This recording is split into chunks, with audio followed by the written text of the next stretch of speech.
siempre, Venezuela, desde esta zona de frontera, desde Arauca, reporta para ustedes el amigo de todos, Oliver Luyano, guariqueño y de Saraza. Bueno, mis amigos, seguimos en este recorrido conociendo más personas y más historias de nuestros hermanos venezolanos. Tengo el placer de presentarles a Juan Carlos Rodríguez, gran amigo. Juan Carlos es cineasta, ha escrito, es un hombre vinculado a la cultura. Vamos a darle la bienvenida. Gracias, Juan Carlos, por aceptar esta entrevista.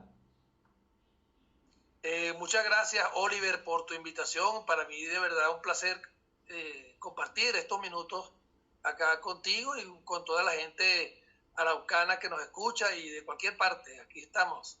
Juan Carlos, bueno, viéndote, los amigos que te están viendo, seguro que quieren preguntarte si esa forma de afeitarte forma parte del arte. Bueno, tú sabes que nosotros los seres humanos tenemos nuestras manías y te comentaba antes de la entrevista que el día que muere mi padre, hace apenas un mes y pico, bueno, mis dos rituales fueron cortarme la barba así. Ese es mi luto. Hasta cuando no sé, yo nunca había tenido la barba así. Y escribir porque tenía un libro pendiente hacía un tiempo, lo tenía en el tintero y bueno, el impulso de la tristeza que le da a uno la muerte de un familiar tan cercano, sí, pues me llevó a una concentración y en realidad escribí por lo menos ya las 100 primeras cuartillas. Ese guayabo me dejó 100 cuartillas escritas de mi tercer libro Del libro, pero quiero que publicar. ilustremos a nuestra audiencia quién fue tu padre. Mi papá, Jorge Rodríguez, bueno, fue un ganadero por muchos años en el Nula. Nula, para quienes no tienen la precisión, queda muy cercano de Arauquita y de Saravena, ¿no? Del lado colombiano. Él allí estuvo casi 50 años, desarrolló la finca, fue un productor que llevó, junto con otros productores, el desarrollo agropecuario en la zona, y se fundó allí Aganula, estuvo vinculado a Sogata, que era la Asociación de Ganaderos del Táchira, y siempre estuvo muy activo en todo lo que era el tema de producción agrícola de la zona. Posteriormente incursionó en política y bueno, fue alcalde mayor del Alto Apure durante 3 periodos, hasta que la Asamblea Nacional Constituyente, si es que se puede llamar así, la última, que es ilegítima, pero bueno, esa es la parte de la realidad, digamos, echó por tierra la ley y el decreto que creaba el distrito de Alto Apure, que además no fue una lucha de Jorge Rodríguez, fue una lucha de los altoapureños durante mucho tiempo para la creación de ese distrito, y bueno, en ese momento cesaron sus funciones. Y luego de esa actividad, pues nuevamente volvió a sus fueros con el trabajo agropecuario, hasta que, bueno, el COVID, como está pasando en mucha parte del mundo, pasó una planadora, ¿no? Ese COVID de verdad que ha sido terrible para la humanidad entera. Tú que has sido afectado directamente por la muerte de tu padre, ¿qué podemos decirle a la audiencia con respecto a esta pandemia tan terrible? Bueno, lo primero es que en realidad hay que tener sumos cuidados, sobre todo a las poblaciones que tienen ya 50 o 60 años en adelante, con más razón, pero todo, porque por ejemplo un niño es un vector de contaminación muy rápido. El niño no le afecta casi el virus, a veces ni lo sienten o sienten apenas unos pequeños malestares que pueden durar un día o dos, pero entonces ellos sin querer pues pueden llevar el virus al seno de su familia, donde hay tíos, abuelos. Entonces, primero hay que cuidarse mucho, segundo hay que vacunarse. Yo escucho mucha gente por ahí que no se sabe si la vacuna es buena o mala. Yo siempre le digo, mira, yo no sé si es mala o si es buena, pero lo que sí sé es que tengo muchos amigos y familiares que no lograron ponerse la vacuna y se han muerto, y todavía no conozco ninguno que se la haya puesto, que se haya muerto, ¿no? Entonces, y la lista de los que han muerto sin ponerse la vacuna, ya yo perdí la cuenta. O sea, es una lista bastante larga. Bastante Entonces yo larga. recomiendo. Ahora, Sí, Juan yo Carlos, recomiendo a la gente que se vacune. cambiando de tema, vamos a hablar de tu trabajo como artista, como escritor, y también tengo entendido que te dedicas a hacer cine también, ¿no? Coméntanos acerca de eso. Mira, yo estudié en la Escuela de Artes Plásticas Cristóbal Rojas en Caracas y me gradué en el año 89. En 1990, voy a hacer un resumen así de muy rapidito, porque hay gente que no conoce parte de esa actividad, porque bueno, me han visto vinculado a otras cosas.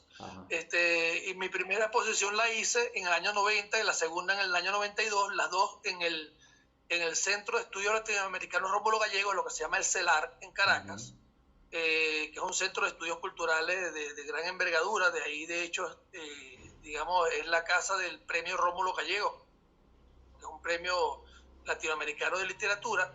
Allí hice mis dos primeras exposiciones. Fueron unas grandes instalaciones en las artes visuales. No solamente se habla de pintura, dibujo y escultura, sino que se habla también de performance, de instalaciones, hay distintas, de videoarte, hay distintas expresiones del arte. Luego de esas primeras dos exposiciones, que ya de eso hace ya 30 años, estuve haciendo trabajo artístico vinculado a metodología antropológica en distintos barrios caraqueños. Yo duré 14 años metido en los barrios caraqueños, y producto de esa experiencia, en el año 96 me invitan a Houston, Texas, a la Rice University, para una muestra que justamente hablaba de los vínculos, de las posibilidades que existían entre el arte y la antropología, bueno, para dar cuenta de distintos mundos, ¿no? Entonces a ellos les había interesado el trabajo que yo venía realizando en las barriadas caraqueñas, y bueno, tuve la oportunidad de estar un par de meses en Houston, allí en la Rice University, compartiendo mi trabajo. Allí hice una instalación, una sala de arte, pero también había muchos foros, conferencias, mesas de trabajo. Luego seguí desarrollando mi trabajo, siempre lo hice en comunidades, en contexto con personas, y de allí realicé una serie de trabajos y llegué a exponer en prácticamente todos los museos de Venezuela, en el Museo de Bellas Artes, en la Galería de Arte Nacional, en el Museo Jacobo Borges, en el Museo Alejandro Otero. Luego también, producto de esa misma línea de trabajo, fui invitado a la Bienal de Venecia en el año 98. Allí estuve en el Pabellón de Italia. Luego también en Brasil, estuve en la Generalitat de Valencia, en España, exponiendo en Madrid, en Barcelona y en Valencia. Luego, hace algunos años atrás, unos 10 años aproximadamente, estuve también representando a Venezuela en la Bienal de La Habana. Bueno, también por invitación de Ticio Escobar, quien en algún momento fue ministro de Cultura de Paraguay y fue también, digamos, director del Museo de Arte y Antropología en Paraguay. Fui invitado a la Trienal de las Artes en Chile.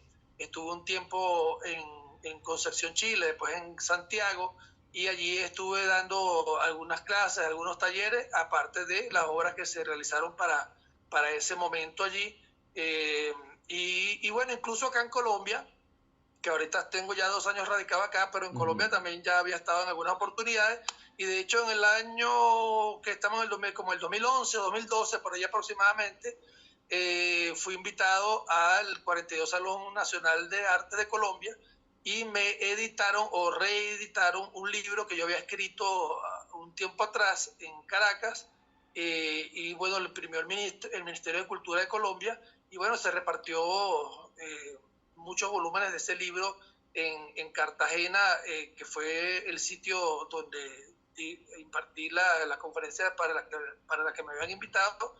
Y bueno, digamos que todo este periplo de trabajo ha estado siempre vinculado a las artes, y inició las barreras caraqueñas y después en los llanos apureños y venezolanos. Quisiera que también nos decías que lo desarrollaste también en la parte del llano, pero quiero preguntarte, Juan Carlos, ¿cómo desde el punto de vista del arte, cómo observas y tu vinculación con los barrios de Caracas, cómo observas a Venezuela en este momento tan difícil?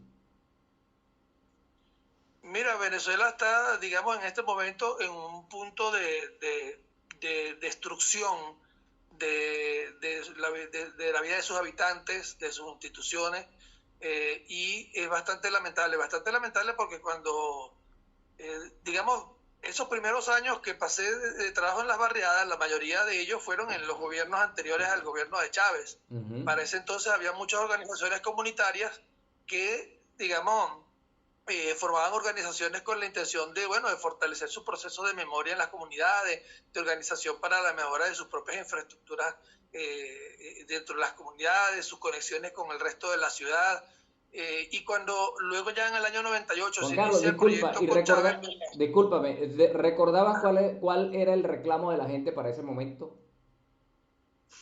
Mira, para ese momento los reclamos eran muchos. Por ejemplo, lo que pasa es que lo que se ha llamado la Cuarta República también se ha hecho una simplificación de eso. Se habla de los 40 años, pero los 40 años tampoco fueron homogéneos.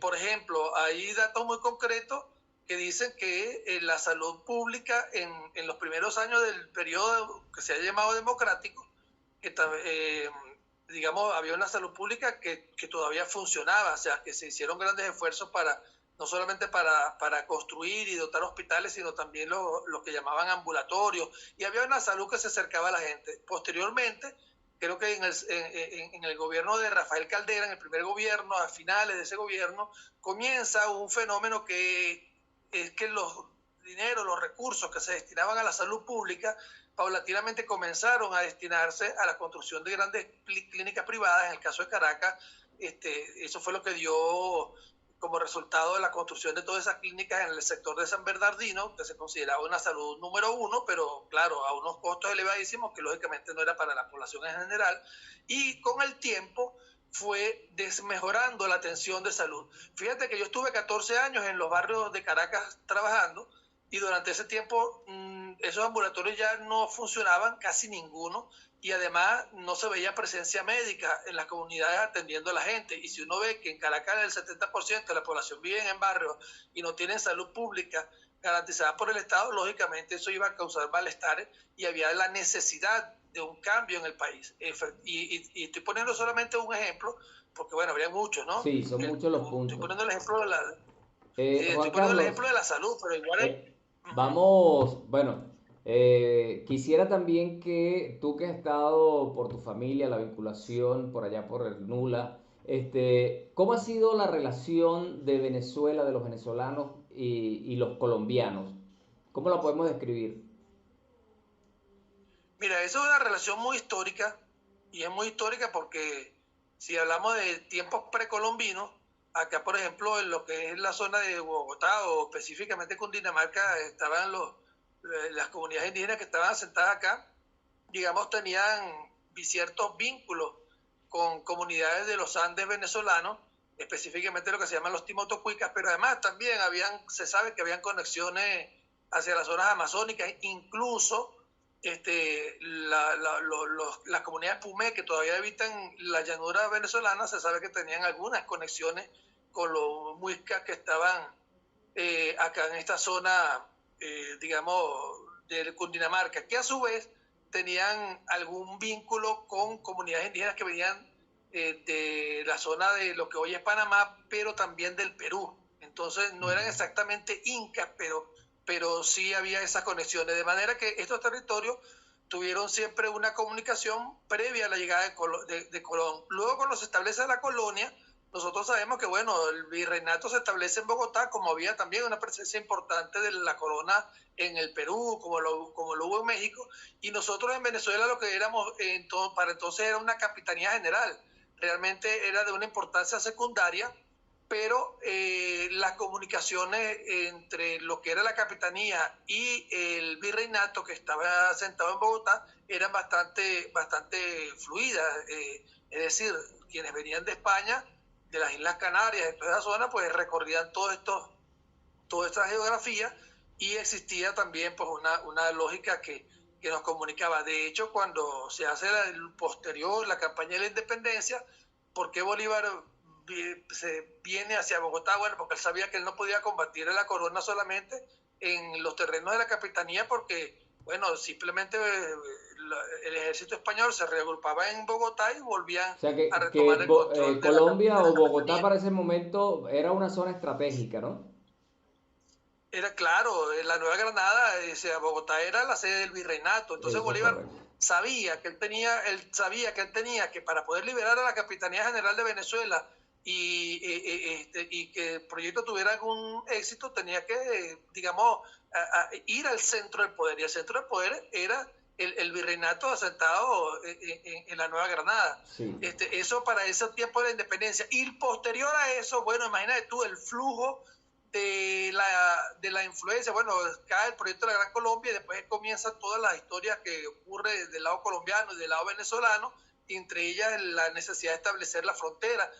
Ya a inicios del siglo XIX, cuando después de la independencia, incluso algunos de los firmantes del acta de la independencia hacen la primera expedición hacia los llanos, que pasan por Bruzual, llegan a Lorza para saber cómo establecer esos límites. Luego viene también la guerra la guerra de federación del lado venezolano, y digamos las poblaciones iban y venían dependiendo a veces de las confrontaciones políticas, de los intereses económicos también que habían de uno y de otro lado. Luego ocurre la guerra de los 1000 días del lado colombiano, que ya es casi empieza casi finalizando el siglo XIX, faltando un año. Colombia, cuando entra el siglo XX en guerra, en esta famosa guerra de los 1000 días. Por los liberales estaba Uribe, el general Uribe, que además tenía una gran comunicación con los gobiernos venezolanos, porque por el lado del Táchira había una comunicación muy importante, hasta que, bueno, se ponen las cosas un poco difíciles y el gobierno venezolano de entonces, que era Cipriano Castro, pues decide... Bueno, Juan Carlos, discúlpame que te interrumpa allí, ¿no? Lamentablemente tú sabes cómo es el tiempo y vamos a quedar para continuar esta conversación, de verdad que muy educativa, muy didáctica. Te agradezco de antemano por aceptar esta invitación y la reitero para que sigamos conversando de esas vinculaciones y de esos lazos que nos unen entre Colombia y Venezuela. Bueno, perfecto. Nos quedamos entonces en la guerra de 1000 días. Ajá, y después vamos a podemos abordar anotarlo. el siglo XX. Listo.